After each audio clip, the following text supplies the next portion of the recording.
Zaka Kamzozo, washikaji wanajadiliana sana kwa nini Pemba Unguja Mtanganyika haruhusiwi kuwa na kiwanja.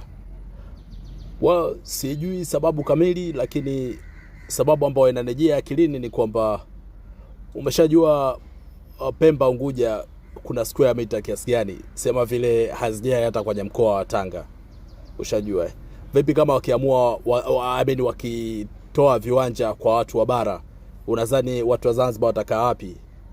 Ni kama vile eneo haliwatoshi, kwa wanajaribu kudistribute kwa wao kwanza, huku wakibakiwa na eneo fulani, lakini wakisema wauze, ni wazi wa Pemba na wale wa Unguja watakosa maeneo ya kuishi. Kwa hiyo design kama mimi nawaelewa kirahisi kwenye hilo swala.